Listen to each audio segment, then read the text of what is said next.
안녕하세요. 사연에 빠지다의 DJ 민영입니다. 겉모습만으로 사람을 판단하다가는 후회할 일이 있을 거라는 말 많이 들어보셨을 텐데요. 오늘의 사연자님은 큰 비밀을 안고 결혼을 하셨다고 합니다. 어떤 비밀인지 궁금하시죠? 오늘의 사연도 끝까지 함께 해주시리라 믿고 오늘의 사연 시작해 볼게요.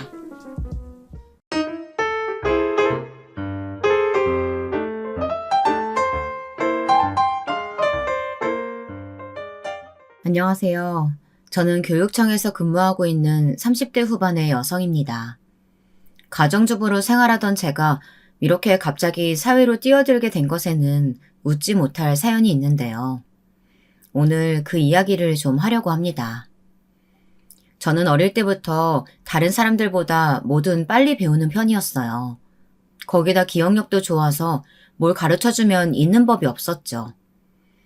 저희 어머니는 그런 저를 데리고 여기저기 다니시면서 각종 검사들을 시키셨고 그 결과 제가 꽤나, 아니 매우 똑똑한 아이라는 것을 알게 되셨죠. 그래서 저는 초등학교에 입학하기도 전부터 각종 개인 교사들에게 둘러싸여 살인적인 일정을 소화해야 했어요. 얼마나 끔찍했냐면 먹고 자는 시간을 제외하고는 무조건 공부, 공부, 공부. 정말 제 시간표는 공부로만 가득 찼죠. 그나마 불행 중 다행인 점은 제가 공부를 싫어하지는 않았다는 사실이에요. 새로운 무언가를 배운다는 것이 너무나도 신나는 일이었거든요. 제가 이런 말을 하면 열의 아홉은 재수없다고 하시더라고요. 뭐 그래도 공부가 제일 쉬웠다는 것은 변함없는 사실이긴 하죠. 그런데 이게 또 어릴 때는 아무것도 모르니 어머니가 시키는 대로 했지만 사춘기가 지나면서 매일 공부만 한다는 사실에 화가 나더라고요. 다른 친구들은 노래방도 가고 영화도 보러 가는데 저는 그런 것들을 전혀 할 수 없었거든요. 어머니께서는 친구들보다 월등히 뛰어난 제가 친구들과 함께 어울리는 것은 에너지 낭비라고 말씀하시던 분이라서 친구라는 단어를 입에 올리는 것도 쉽지 않았답니다. 그런 날들이 계속되자 저도 점차 지치더라고요. 공부를 이렇게까지 할 필요가 있을까라는 생각이 들 정도로 말이죠. 그래서 딱 한 번 반항을 한 적이 있었는데요. 그때 어머니가 그러시더라고요. 어머니가 정해준 대학만 졸업하면 그 뒤로는 뭘 해도 간섭하지 않으시겠다고요. 그 말에 완전 홀린 저는 오로지 대학, 그놈의 대학만 졸업하고 이놈의 집구석을 탈출하겠다고 굳게 다짐했죠.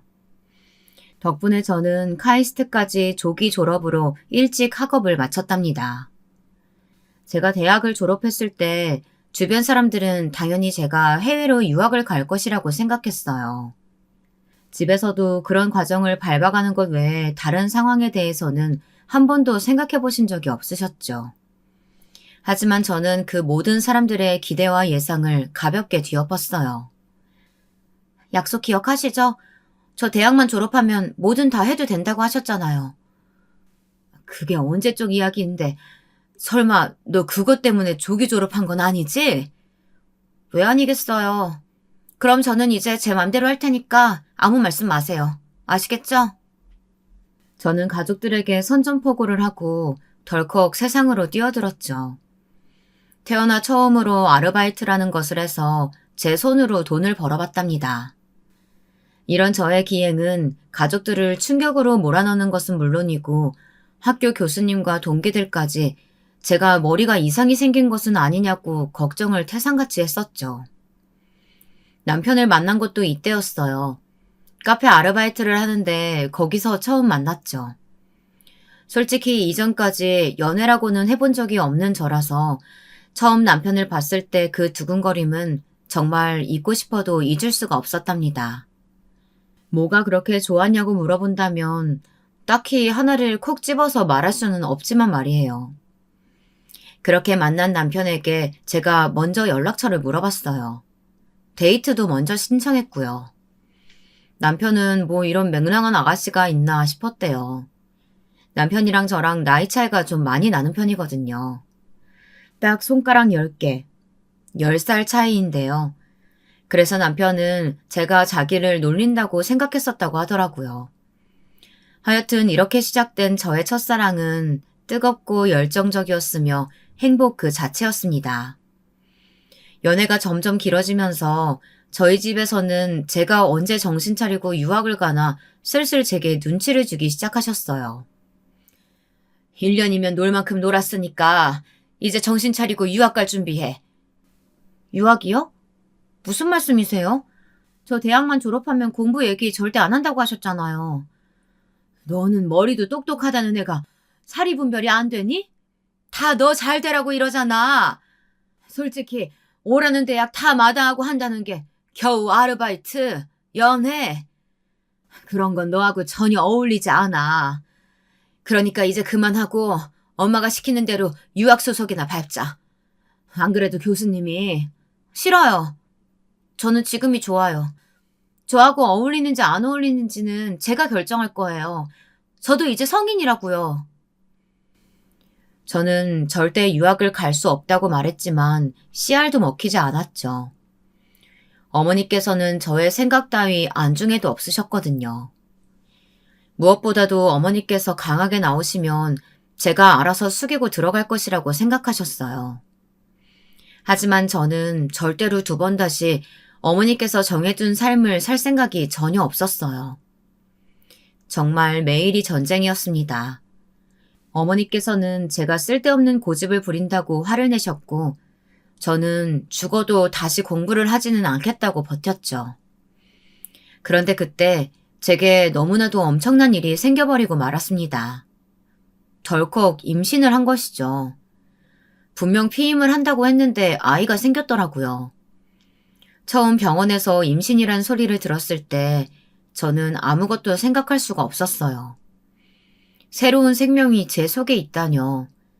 얼떨떨하면서도 내가 엄마가 된다는 사실이 행복해 미칠 것 같았죠. 남편 역시도 저처럼 기뻐해줬어요. 하지만 저희 가족들은 아니었죠. 뭐? 애를 가져? 결혼도 안 한 녀석이 지금 무슨 소리를. 남들 보기 부끄럽지도 않냐? 내가 사랑하는 사람과 생긴 아이예요. 왜 부끄러워요? 우리는 결혼할 건데요. 결혼? 네가 무슨 결혼이야. 유학 준비 다 했는데. 당장 지워. 절대 허락 못한다. 제 아이예요. 어머니가 그런 말씀 하실 자격 없으세요. 내가 왜 그런 자격이 없어? 지금까지 네 인생 탄탄대로로 만들어준 사람이 난데. 당장 일어나. 병원부터 가자.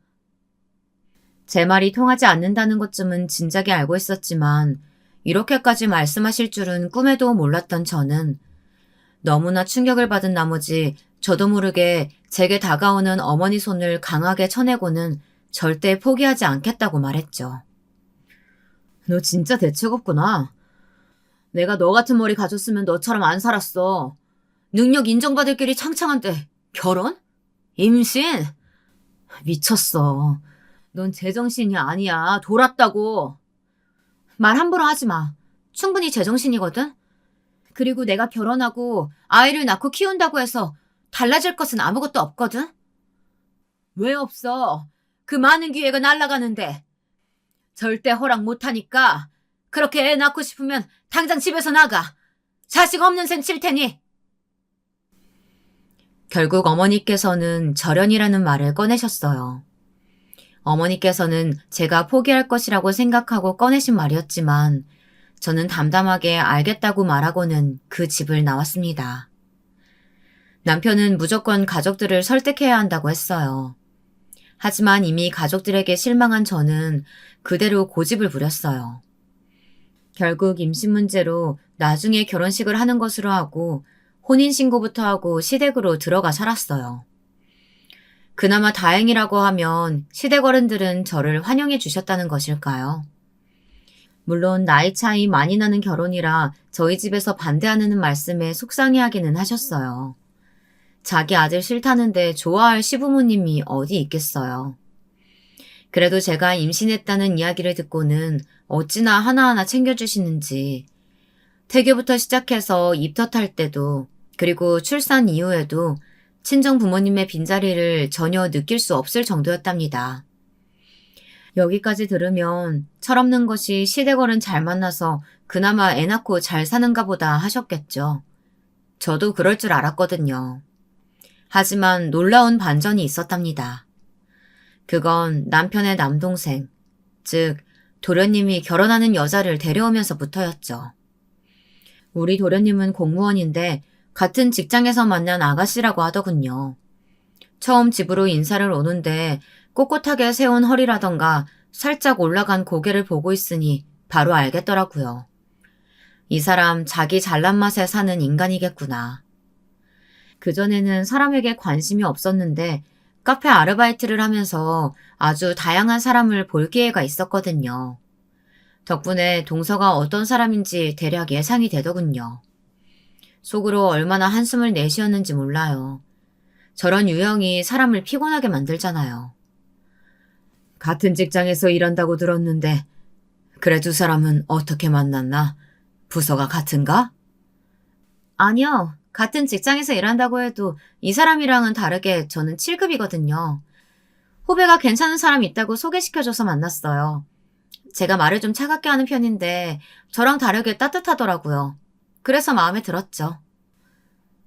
아, 그래.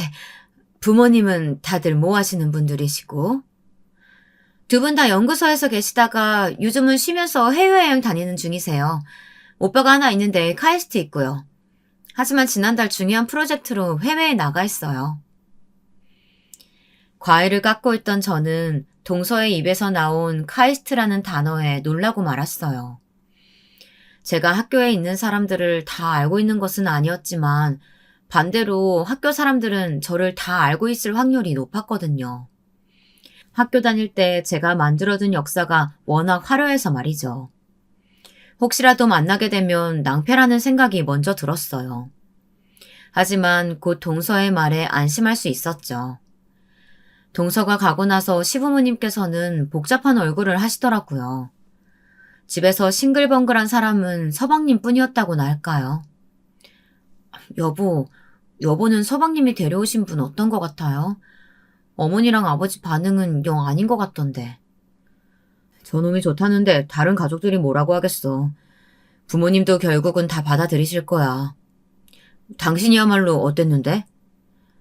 다른 것들은 모르겠고 확실히 하나는 알겠더라고요. 저랑은 안 맞을 것 같아요. 그것도 엄청. 그런 말이 어딨어. 그리고 설사 그렇다고 해도 적당히 잘 지내려는 노력은 할 거지? 당신 누구하고도 잘 지내잖아. 이 집에 와서 적응 못하면 어떻게 하나 내가 얼마나 걱정했는데. 근데 봐. 아버지하고 어머니하고 우리 중에서 제일 예뻐하는 자식이 당신이야. 내가 제일 잘하니까 당연한 거죠. 남편은 제 이야기에 큰 소리로 웃으면서 고개를 끄덕였죠. 이날만 하더라도 저는 남편의 말처럼 정말 잘 지내볼 생각이었어요. 적어도 진짜 노력은 할 생각이었죠. 하지만 저의 그런 결심은 동서가 시집 온 첫날부터 바로 꺾여버렸어요. 손뼉도 마주쳐야 소리가 나는 법인데 저 혼자 그런 생각을 가진다고 해서 되는 게 아니잖아요. 동서는 저와는 전혀 다른 생각을 가진 것 같더라고요. 뭐 저보다 나이가 많으니 제게 꼬박꼬박 형님이라고 부르는 게 마음에 들지 않았을 수도 있겠죠. 저도 나이 많은 동서한테 형님 소리 듣는 것이 전혀 편하지 않았거든요. 그렇다고 해서 서로 말 편하게 하고 지내자고는 할 수 없는 노릇이었죠. 만약 어른들이 아시면 불호령이 떨어질 것이 불보듯 뻔했거든요. 저녁 준비하면서 한창 정신없이 바쁜데 갑자기 동서가 궁금한 것이 있다고 하더니 대뜸 제게 출신 대학에 대해 묻더라고요. 저는 갑자기 이게 무슨 소리인가 싶어서 대답을 하지 않았죠.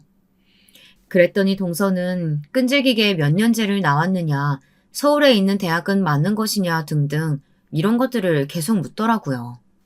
형님, 저는 와이드 나왔는데 형님은 대학 어디 나오셨어요? 그이한테 듣기로는 일찍 결혼했다고 하던데 대학은 졸업하고 결혼하신 거예요? 졸업했죠. 근데 그게 왜 궁금하세요? 졸업하셨구나. 그런데 왜 어딘지 말을 못하세요? 구이도 모르고 있다던데. 대학을 어디 나왔는지가 도대체 왜 궁금하시냐고 묻고 있잖아요. 무슨 면접을 보는 것도 아니고 동서가 제 대학을 궁금해하실 이유가 뭔지 모르겠네요. 그냥 궁금해서 물어봤죠. 뭐, 더 이상은 묻지 않을게요. 형님도 민망하실 텐데 대학 얘기는 그만두죠 뭐. 동서는 제 대답을 어떻게 받아들였는지 마치 봐준다는 식의 말투로 이야기했어요. 살짝 기분이 나쁘기는 했지만 더 이상 묻지 않는다는데 거기다 대고 뭐라고 반응을 할 수 있겠어요. 말투를 가지고 한 소리 하면 꼬투리 잡는다는 소리밖에 더 듣겠나 싶어서 그냥 넘어갔죠. 그런데 그것도 잠시 동서가 갑자기 호칭에 관해서 할 말이 있다고 하더라고요. 형님, 나이가 어떻게 되신다고 하셨죠? 아주버님이랑 10살 차이 난다고 들었는데 그럼 우리 그이랑은 8살 정도 차이 나겠네요. 그렇겠죠. 왜 그런 걸 갑자기 물어보세요? 저하고도 그만큼 나겠다 싶어서 말이에요. 생각보다 형님이 많이 어리시네요.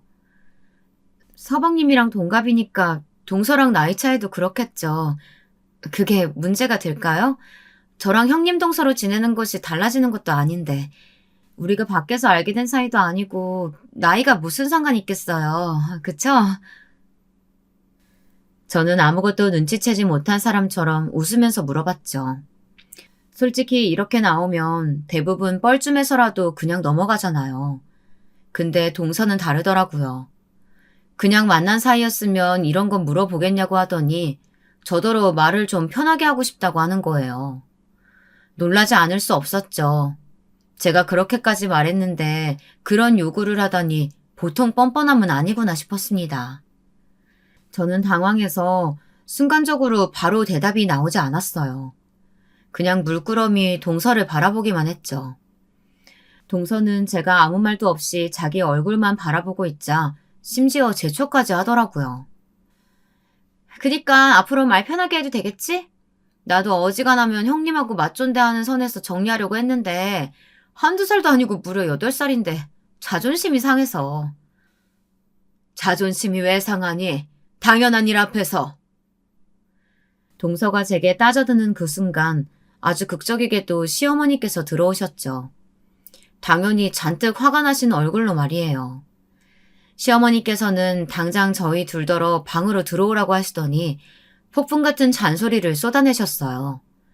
시집 온 이후 이렇게 시어머니께 혼이 나본 적은 단 한 번도 없었는데 동서가 들어오자마자 이게 뭔가 싶었죠. 속으로는 동서가 100% 잘못했는데 왜 나까지 혼이 나야 하나 싶은 마음이 컸어요. 그네, 너 내가 모를 줄 알지? 아랫사람이 저렇게 나오는데도 따끔하게 혼내서 바로잡지도 못하고 가만히 있는 것도 네 잘못이야. 내가 어떻게 나오나 두고 보고 있었더니 아주 가관이더구나. 죄송합니다. 제가 좀 놀라서 반응 시기를 좀 놓쳤지. 안 그래도 한마디 하려고 했어요. 그래, 윗사람이면 윗사람답게 정확하게 따지고 들어가야 하는 부분은 그냥 넘기지 말고. 그리고 둘째, 너는 어디서 나이를 앞세워서 그런 말을 해? 아무리 그래도 형님은 형님이고 동서는 동서야. 선 넘지 말고 똑바로 행동해라. 하지만 어머니, 제가 8살이나 많은데 존칭 붙이는 것은 너무... 너무 뭐? 네 남편도 꼬박꼬박 형수님 불러가면서 존대하는데 시집 오자마자 이런 일로 시끄럽게 만들어야겠어? 시어머니께서 서방님까지 언급하며 잔소리를 하자 동서도 할 말이 없는지 알겠다고 대답하고 자리에서 일어나더군요. 하지만 그 뒷모습에서 전혀 반성의 기운이라고는 조금도 찾아볼 수 없었죠. 그래도 시어머니께서 한 말씀 하셨던 것이 무섭기는 했는지 그 뒤로 말을 놓자고 하는 일은 없더라고요. 그렇게 얼마나 지났을까요? 서방님 생일이 되어서 가족끼리 집에서 밥을 먹기로 한 날이었습니다. 이제 3살이 된 딸아이는 뭐가 그렇게 궁금한 것이 많고 알고 싶은 것이 많은지 잠시도 가만히 있지 않는 아이였어요. 저는 어릴 때 경험이 무엇보다 중요하다고 생각했기 때문에 딸아이가 물어보는 것은 뭐든지 아이에게 알려주고 대화를 나누려고 노력했죠. 터무니없는 질문이라고 할지라도 말이에요. 그날도 주방에서 정신없이 바쁜데 딸아이가 책을 가지고 오더니 제게 폭풍 질문을 던지더라고요. 한참 설명을 하는데 동서가 옆에서 피식거리며 웃더라고요. 딱 들어도 기분 나쁜 웃음이었죠. 딸아이가 있어서 무슨 의미냐고 물어보지는 못하고 그냥 넘어갔는데 딸아이가 아빠한테 이야기해주겠다고 하면서 나가자마자 동서가 먼저 이야기를 꺼내더라고요. 형님, 애들한테 아무거나 가르치면 안 된다는 사실 정도는 아시죠?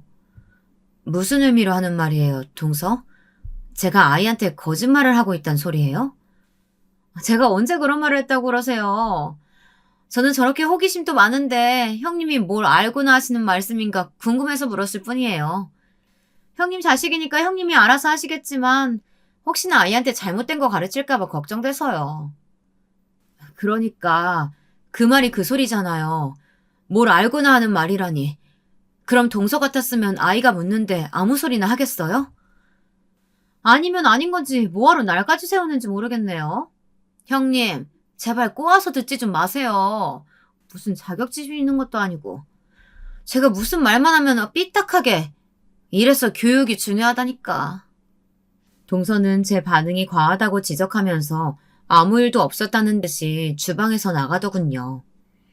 혼자 남은 저는 기분이 확 상하면서도 너무 예민했던 것일까 살짝 후회가 되기도 했답니다. 하지만 그것도 잠시였죠. 아무리 생각해도 동서의 말투는 저를 무시하는 것이 확실했으니까요. 그 이후로도 동서는 제가 뭘 하기만 하면 사사건건 간섭하면서 저를 무시했어요. 그날도 갑자기 할 말이 있다고 시댁으로 찾아온 동서는 다짜고짜 제게 딸아이 영어 공부를 어떻게 하고 있냐고 물었어요. 그냥 집에서 영어 동화 들려주고 함께 읽고 있다는 식으로 말했더니 펄쩍 뛰면서 호들갑을 떨더라고요. 형님, 요즘 누가 집에서 영어를 가르쳐요? 파닉스에 대해서 좀 아세요? 이게 알파벳 좀 안다고 해서 할 수 있는 게 아니거든요. 처음 언어 배울 때 정확한 발음이 얼마나 중요한데 형님이랑 공부를 해요. 제가 아는 사람 통해서 뭐 원어민 수업 좀 잡아드려요? 저번에도 말했던 것 같은데 신경 좀 끄지 그래요. 우리 딸은 제가 알아서 할 테니까. 아니, 예서 잘 되라고 제가 드리는 말씀인데 뭘 그렇게까지 말씀하세요? 원어민 수업 듣고 싶어도 못 듣는 사람이 얼마나 많은데요. 제가 일부러 자리 알아봐 드린다고 하는 거니까 사양하지 마세요. 그럼 듣고 싶어 하는 사람들한테 말하던가요. 저희는 정말 괜찮으니까. 원어민 수업 좋은 기회인 거 맞죠. 어린 나이에 경험할 수 있다면 나쁠 것도 없고요. 하지만 어릴 때부터 강압적으로 공부를 접하게 하고 싶지는 않았어요. 그게 얼마나 힘든 일인지 세상에서 가장 잘 알고 있는 사람이 저니까요. 그리고 정해진 커리큘럼을 따라가며 배우는 것은 학교 다니면서도 충분히 할 수 있다고 생각했죠. 제가 거듭해서 동서의 제안을 거절하자 동서도 자존심이 상한 모양이더군요. 점점 목소리가 굳어지면서 나중에는 아주 저를 보며 가르치듯 이야기하더라고요. 저는 그런 동서의 태도에 더 화가 났어요. 끝까지 괜찮다고 하자 동서는 너무 당황스러운 말을 제게 하더라고요. 진짜 듣는 순간 이성을 잃을 뻔했답니다. 형님 조건에 그 클래스 듣는 것도 쉽지 않을 텐데 제가 연결시켜줄 때 못 이기는 척 받으시지 그래요? 그게 무슨 의미로 하는 말이에요, 동서? 그런 곳은 부모 능력도 보거든요. 아무나 받는 것이 아니라서. 아주버님이면 몰라도 형님 수준이면 아예 못 들어가죠. 수준? 동서는 저에 대해 얼마나 안다고 그런 말을 함부로 하시는 건데요? 제가 많이 알 필요가 있을까요? 다 보이는데. 사람이 격조라는 게 딱 배운 만큼 나오거든요. 동서의 너무 어이없는 발언에 숨이 턱하고 차는 기분이 들었어요. 진짜 욕이 혀끝까지 올라오는 느낌이 들었죠. 동서는 그런 제 반응은 상관도 없다는 듯이 제게 잘 생각해보라고 하고는 그냥 나가버렸어요. 저는 잠깐 기다려보라고 했지만 동서는 급한 일이 있다고 다음에 이야기하자고 하더군요. 정말 무슨 태풍이 지나간 것처럼 쌩하게 나가버리는데 뒤쫓아가서 머리채라도 붙들고 싶은 심정이었어요. 하지만 곧 외출했다 들어오시는 시아버지 때문에 참아야만 했죠. 저는 다음에는 기필코 제대로 엎어버리겠다고 다짐 또 다짐했어요. 그렇게 다짐했던 다음은 의외로 빨리 다가왔어요. 그해 겨울 가족끼리 다 함께 여행을 가기로 했죠. 처음에는 따뜻한 푸켓으로 가자는 소리가 나왔어요. 동서가 엄청 가고 싶어 하더라고요. 하지만 서방님 일정에 도저히 맞출 수가 없어서 그냥 제주도로 가게 되었는데요. 저는 솔직히 너무 좋았어요. 카이스트 다닐 때 교수님을 따라 몇 번 가보기도 했지만 제대로 관광했던 적은 전혀 없었거든요. 그래서 좀 들떠있기도 했죠. 그런데 제 모습에 동서가 혀를 차더니 한마디 하더군요. 형님, 진짜 남부끄럽게 왜 그렇게 들떠있어요? 무슨 공항 처음 오는 사람처럼. 혼전 임신으로 결혼해서 신혼여행도 못 가셨다고 하더니 혹시 비행기 처음 타보시는 건 아니죠? 동서가 생각하는 그런 것과 전혀 다르니까 마음대로 넘겨짚고 생각하지 마시고요. 가족끼리 여행하는 게 기분 좋은 일 아닌가요? 그것 때문일 뿐인데 그렇게 비꼬아서 이야기할 필요 있어요? 고작 제주도인데 뭐가 그렇게 좋으신 건지. 원래 계획대로 푸켓이나 갔으면 아주 날라다니셨겠어요, 형님. 좋은 날 기분 망치지 말고 그만하시죠. 저는 제 말 하나하나에 꼬투리 잡고 늘어지려는 동서를 무시했어요. 말 그대로 기분을 망치고 싶지 않았거든요. 시간이 넉넉해서 딸아이와 함께 공항을 돌아다니는데 외국인 두 사람이 아주 심각한 얼굴로 자기들끼리 이야기를 하고 있더라고요. 그러더니 주위를 둘러보다 저랑 눈이 딱 마주쳤죠.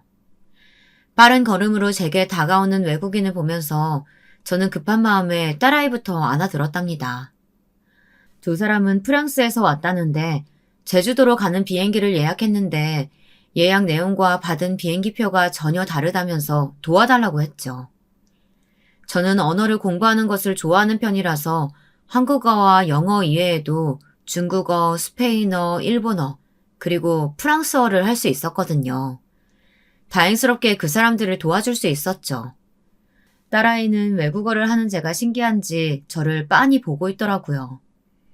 도와주고 돌아서는데 동서가 저를 보고 있더라고요. 형님, 다들 찾으시는데 여기서 뭐 하세요? 그랬어요? 전화기를 여행 가방에 놓고 나왔나 보네요. 미안해요. 설마 형님이 저 외국인들 도와주고 있었던 건 아니죠? 형님 이제 하다하다 국제적 망신까지 당하실 생각이세요? 아니 뭘 할 수 있다고 나서길 나서세요? 별일 아니었고 도와줄 수 있는 범위의 일이니까 나섰겠죠. 동서가 신경 쓸 일은 아니니까 그만하고 가죠. 진짜 무식하면 용감하다고 하더니만. 방금 뭐라고 했어요? 무식? 용감? 들었으면서 다시 묻기는 왜 물어보세요? 제가 틀린 말 한 것도 아닌데 말이에요. 비행기 시간 늦기 전에 빨리 좀 움직이세요.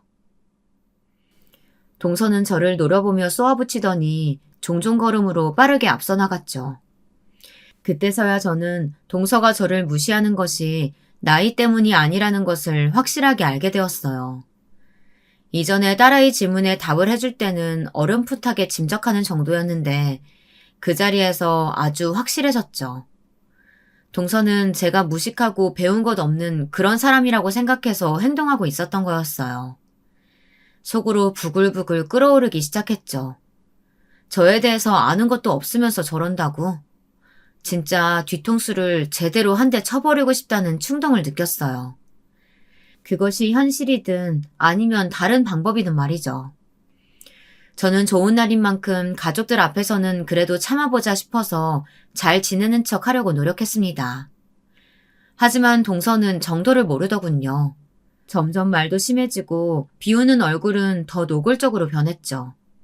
서방님도 곁에서 말릴 지경이 되었지만 동서는 더 떳떳하기만 했어요. 저도 단순히 경고 차원으로 넘어가서는 안 되겠다는 생각이 슬슬 들기 시작할 때였죠. 사건이 터진 것은 여행의 마지막 날 저녁이었어요. 저희 가족이 머물고 있는 숙소는 정말 야경이 최고였는데요. 숙소의 레스토랑에서 식사를 하고 약간의 음주를 하고 있었을 때였죠.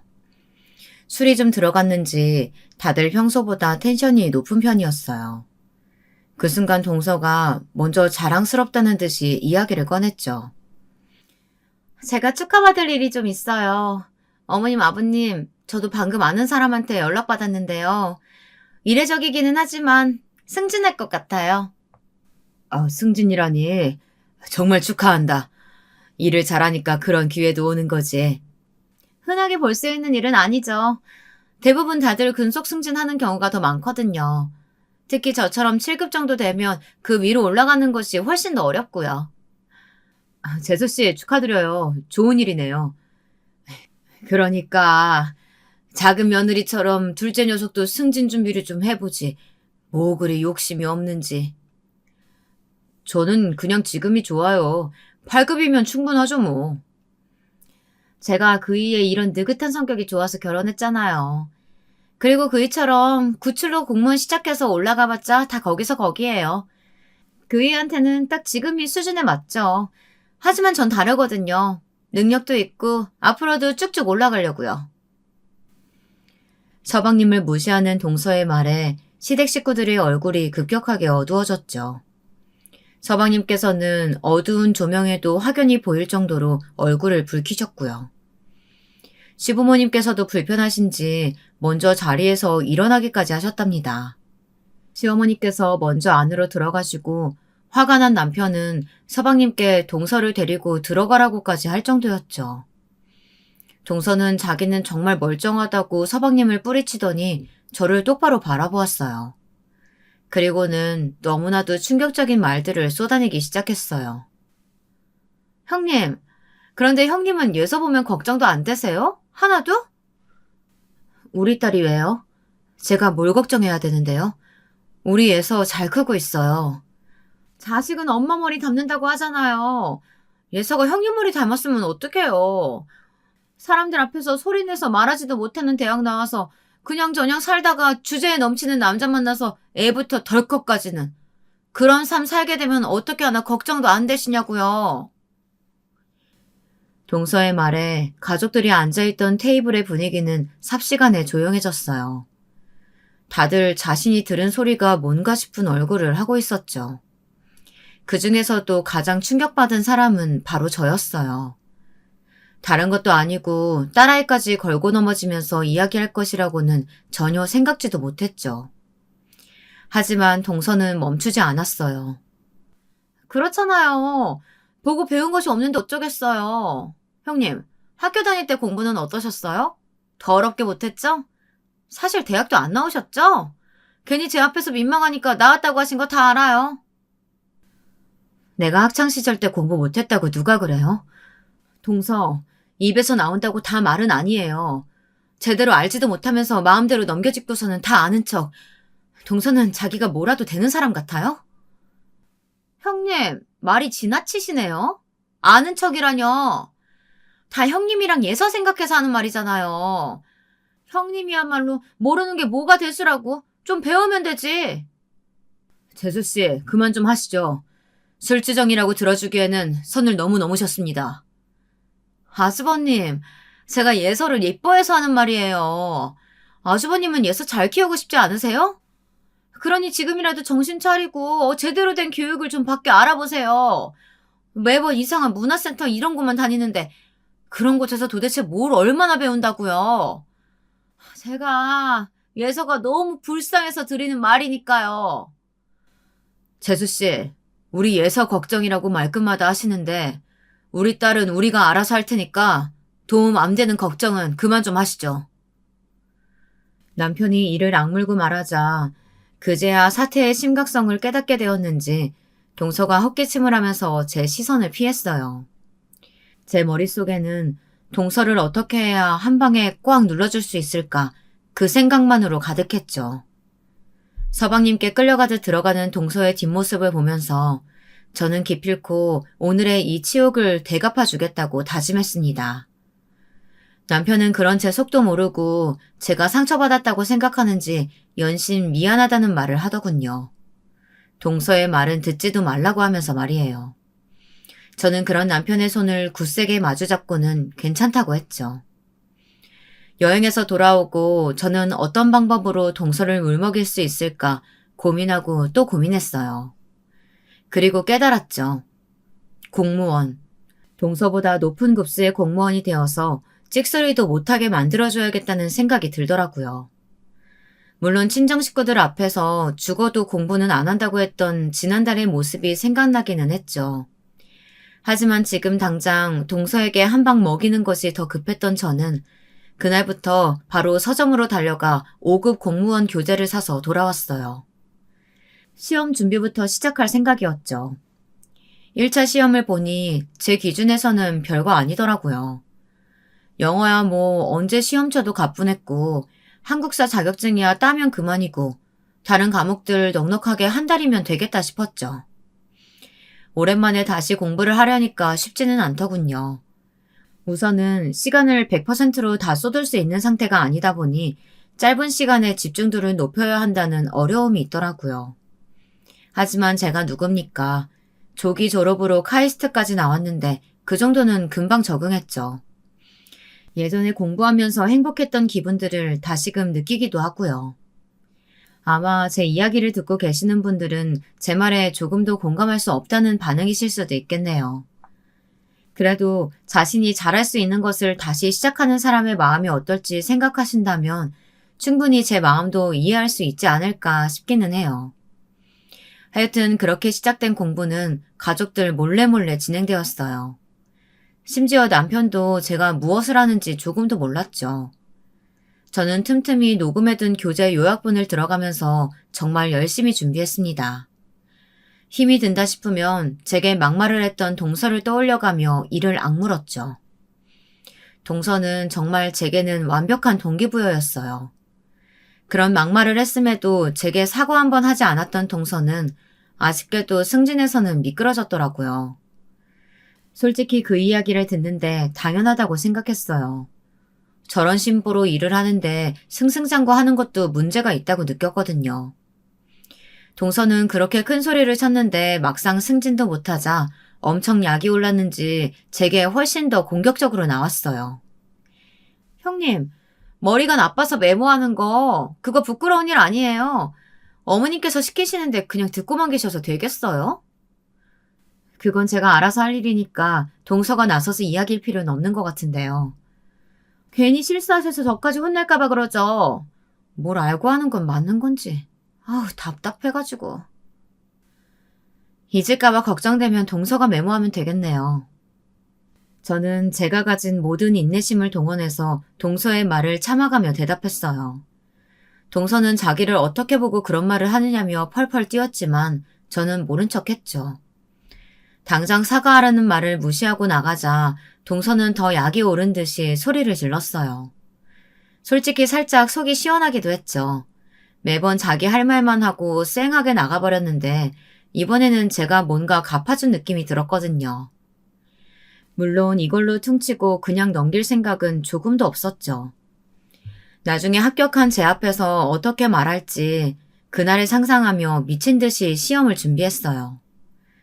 저는 가족들에게도 비밀로 하고 나가서 시험을 치고 왔어요. 예상했던 대로 별거 아니더군요.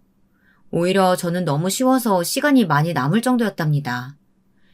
1차 합격자 발표 날, 저는 조금도 긴장되지 않았어요. 1차 합격은 제게 너무나도 당연했거든요. 그래서 1차 발표가 나기도 전에 저는 2차를 정말 시쳇말로 빡세게 준비하고 있었답니다. 저는 고민하다가 교육행정직을 선택했어요. 아이가 생기고 나서부터는 교육에 대한 관심도가 점점 높아지고 있었어요. 2차 시험을 준비하면서 저는 남편에게만 살짝 고백을 했어요. 차마 급수까지는 말 못하고 그냥 두루뭉술하게 말했죠. 남편의 말투에서 큰 기대를 하고 있지 않다는 것은 바로 알 수 있었어요.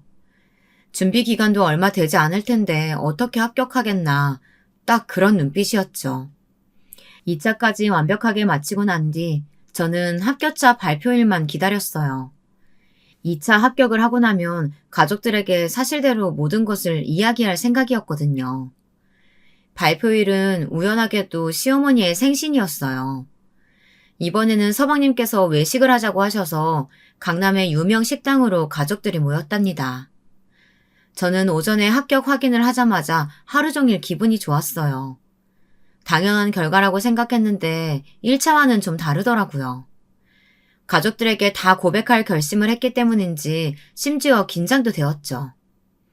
그 와중에도 제 머릿속을 차지하는 가장 큰 생각은 어떻게 이야기해야 동서한테 한 방 제대로 먹일 수 있을까에 관한 것이었어요. 형님, 기분 좋은 일 있으세요? 오늘따라 좀 달라 보이는데? 뭐 그렇죠. 기분 나쁠 일이 없으니까요. 그나저나 정말 음식이 깔끔하고 잘 나왔네요. 어머님, 아버님께서 좋아하시는 것들이 많기도 하고요. 어머님, 이것 좀 드셔보세요. 저는 동서와는 시선도 맞추지 않고 시어머님과 시아버님 앞으로 평소 두 분이 좋아하는 음식을 챙겨드렸어요. 분위기는 점점 무르익었죠. 디저트가 나오면서 저는 드디어 숨겼던 이야기를 처음으로 꺼냈어요. 제가 그동안 숨겼던 것이 있어요. 이번에 잘 되면 말씀드리려고 그이한테만 살짝 얘기했었는데 오늘 결과가 너무 잘 나와서 꼭 말씀드리려고요. 아버님, 어머님, 제가 이번에 공무원 준비를 좀 했는데 다행인지 2차 합격까지 해냈어요. 이제 3차 하나만 남았답니다. 공무원? 2차? 아니, 언제 그런 준비를 한 거야? 공부하는 모습은 본 적도 없는데. 그네야, 축하한다. 살림하면서 공부한다고 고생 많았겠어. 그런 일이 있었으면 처음부터 말하지 그랬냐. 그럼 편하게 공부할 수 있도록 도와줬을 텐데. 3차는 무슨 시험인데? 면접만 남았어요. 지금부터 준비하면 3차도 잘 될 것 같아요.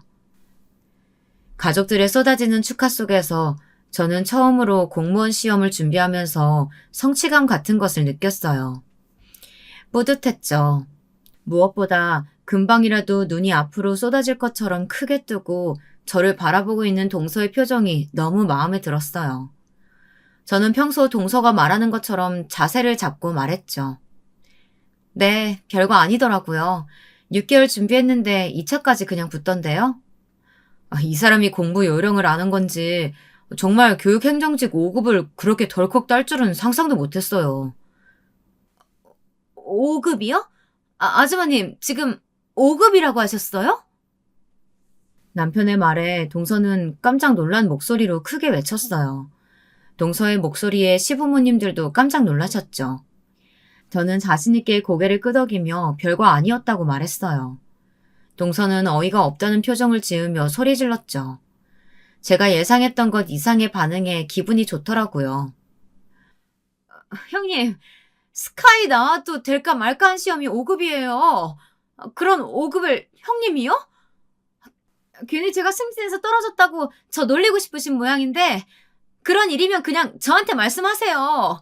가족들까지 속여가지고 지금 뭐 하는 짓이에요? 동서 승진이 미끄러진 거랑 내가 5급 2차 합격한 거랑 무슨 상관 있다고 제가 그런 생각을 해요. 그냥 해보고 싶어서 도전했을 뿐이죠. 제가 2차까지 합격했다고 하니까 믿을 수가 없어요? 그럼 동서 보는 앞에서 확인시켜줄까요? 형님, 국가고시 조작은 범죄예요. 그 정도는 아시죠? 그니까 일 더 커지기 전에 빨리 싹싹 빌어요. 거짓말해서 죄송하다고. 동서는 제 말을 듣지도 않고 무조건 제게 사과를 하라고 말했죠. 그때였어요. 갑자기 문이 열리면서 충격적인 반전이 펼쳐졌죠. 동서에 오빠라는 사람이 들어오더군요. 저는 한눈에 그 사람이 누군지 알 것 같았어요. 제가 졸업 논문을 쓸 때 바로 옆 세미나를 담당하던 조교였죠. 귀국하고 지인들이랑 식사를 하다가 한 번도 인사를 드리지 못한 것 같다 왔다고 하면서 저를 바라보고서는 깜짝 놀란 얼굴을 하셨어요. 역시나 알아보셨던 거죠. 너는 민경이 아니야? 조민경, 네가 왜 여기 있어? 오랜만입니다, 선배. 잘 지내셨어요? 잘 지내기는. 너 찾는다고 교수님이 아주 눈에 불을 켜고 계신데 꽁꽁 숨었다고 생각했더니만 이렇게 가까운 곳에 있을 줄이야. 네가 내 동생이랑 형님 동생하는 사이였다니 완전 반전인데 이거? 동서는 선배와 저의 대화가 이어질수록 얼굴색이 시시각각 변하기 시작했어요. 가족들 역시 많이 놀란 얼굴이셨죠. 선배는 사돈어른들 표정이 심상치 않다 여겼는지 제게 무슨 일이냐고 묻더군요. 저는 그동안 저에 대해 많은 것들을 숨겼다고 말했어요. 선배는 바로 눈치를 챘는지 어이없다는 웃음을 흘리고는 다음에 다시 인사드리겠다는 말만 남기고 나갔죠. 선배가 나가고 나니 모든 가족들의 시선은 제게 집중되었어요. 저는 솔직하게 조기 졸업 과정으로 학창 시절을 보냈으며 최종적으로는 카이스트를 졸업한 것이 맞다고 말했어요. 카이스트? 그 유명한 카이스트를 졸업했다고? 그렇게 어린 나이에 졸업까지 했으면서 그 재능을 집에서 애 키우는 걸로 낭비하고 있었단 말이야? 그 대학을 나왔으면 유학을 가든 연구소를 가든 했어야지.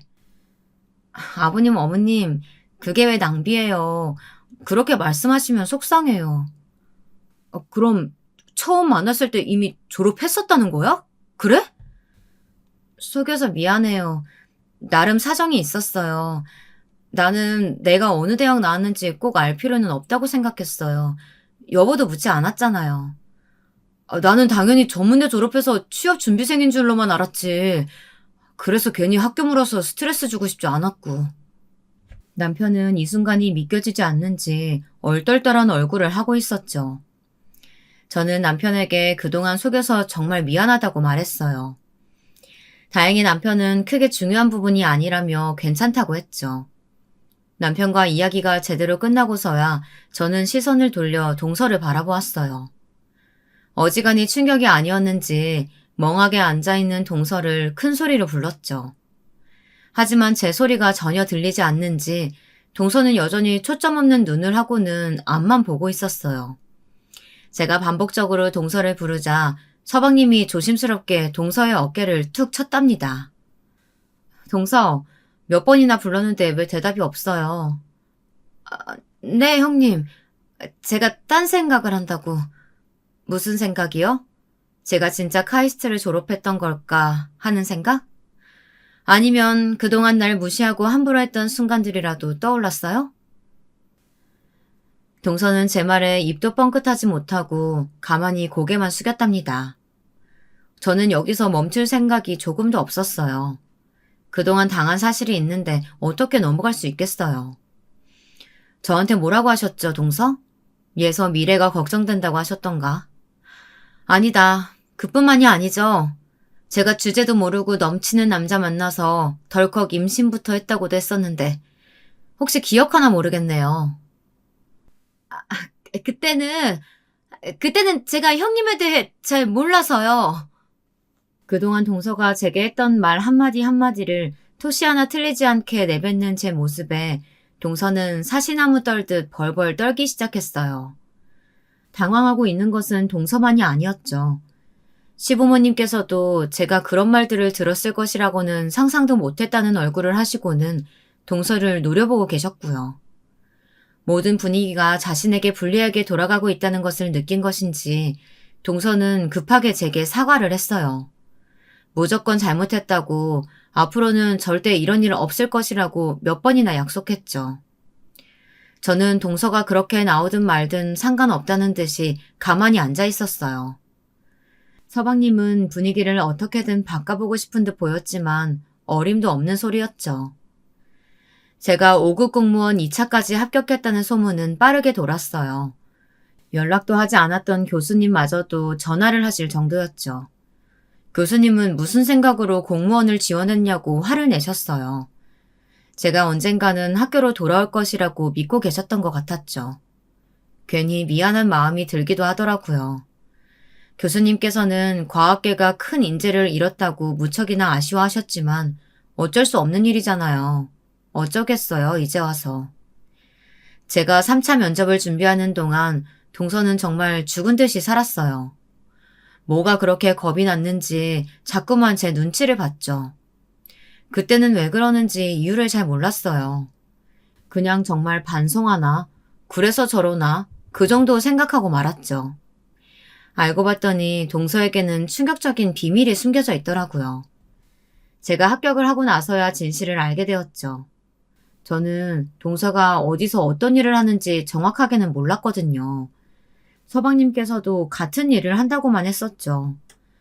알고 보니 동서가 교육 행정 일을 하고 있었다는 거예요. 만약 제가 5급을 따서 같은 곳으로 발령이라도 받는 날에는 완전 큰일이 난 것이나 다름없죠. 집에서도 형님인데 밖에서는 상사가 되어버릴 수도 있다는 사실에 동서가 단단히 겁을 먹은 것이었죠. 하지만 동서가 겁을 내는 것에는 다른 더 큰 충격적인 이유가 있었는데요. 매번 자랑하듯이 말했던 것이 모두 다 새빨간 거짓말이었던 것이죠. 동서는 직장에서도 일을 제대로 못해서 욕을 많이 먹고 있더라고요. 서방님을 소개시켜줬다는 것도 다 거짓말이었죠. 서방님한테 반한 동서가 동료한테 뇌물까지 쥐어주면서 부탁을 했다더라고요. 우리한테 와서는 온갖 고고한 척, 잘난 척 다 하더니만 밖에서는 동료들한테 믿음조차 주지 못하고 겉돌고 있었는데 그 사실이 밝혀지는 것이 무서웠던 것 같았죠. 다행이라고 해야 할지 5급 공무원이 된 저는 동서와는 관계없는 곳으로 발령을 받았어요. 그럼에도 불구하고 동서의 거짓말을 모조리 알 수 있었던 것은 5급 준비를 하게 되면서 알게 된 사람이 동서가 있는 곳으로 발령을 받은 덕분이었죠. 모든 것이 다 까발려진 동서는 완전 기죽은 모습으로 숨도 크게 못 쉬면서 시댁에 왔어요. 그동안의 행동으로 인해 가족들과도 서먹한 사이가 되어버리기도 했죠. 하지만 동서가 겁을 내는 것은 다른 것 때문이었어요. 아무래도 제가 가족들에게 자신의 치부를 밝힐까봐 걱정하고 있었죠. 솔직히 저는 그럴 생각이 조금도 없었거든요. 뭐하러 그런 이야기까지 하겠어요. 하지만 동서는 제 마음을 모르다 보니 전전긍긍하면서 지내고 있었습니다. 심술이라고 하실 수도 있겠지만 저는 동서의 그런 모습이 너무 통쾌해서 한동안은 그 상태로 유지하도록 가만히 있었답니다. 나중에 사실을 알게 되더라도 뭐 할 수 있겠어요. 다 동서 팔자지. 여담이지만 공무원에 합격하고 나서 저는 친정 식구들과 처음으로 연락을 했어요. 저는 몰랐었는데 그동안 남편이 꾸준히 예서 사진과 함께 저에 대한 이야기를 편지로 보낸 모양이더라고요. 답장 한 번 제대로 받아보지 않았던 편지를 말이죠. 그런데 어느 날 부모님께서 제게 예서를 데리고 와서 밥이라도 먹자고 하셨어요. 처음에는 제가 공무원 합격했다고 일어나 싶은 생각에 가고 싶지 않았죠. 하지만 연락 온 오빠의 충격적인 고백에 마음이 움직였습니다. 그렇게 반대했는데 네 앞에 나서는 게 쉽지 않았을 뿐이야. 그동안 계속 네 남편이랑 연락하셨고 너 공무원 준비한다는 말도 다 듣고 계셨어. 그 말을 나더러 믿으라고? 진짜 내가 아직도 전업주부였다면 과연 그분들이 날 찾으셨을까? 이 말까지 하고 싶지는 않았지만 너 결혼식에도 몰래 다녀오셨고 너 예서 낳고 병원에 있는 동안에도 몇 번이나 가셨다. 제 결혼식에 있었다는 말에 울컥 눈물이 올라왔어요. 남편 역시 친정 부모님들이 용기를 내지 못하셨을 뿐이라고 저를 다독였죠. 제게 식사를 하자고 하셨던 것도 다 남편 덕분이었고요. 저는 정말 오랜만에 친정 식구들과 함께 자리를 가졌어요. 세월 앞에 장사 없다고 다들 많이 늙으셨더라고요. 저희 부부는 혼인신고 후 4년이 넘어서야 정식 결혼식도 하고 신혼여행도 다녀올 수 있었어요. 그 결실로 제 뱃속에는 새 생명도 있죠. 뒤늦은 허니문 베이비라고나 할까요? 직장을 다니면서 태교에 힘쓰고 있는 중이랍니다. 모든 것이 제자리로 돌아온 지금이 제게는 너무나도 행복한 순간이네요.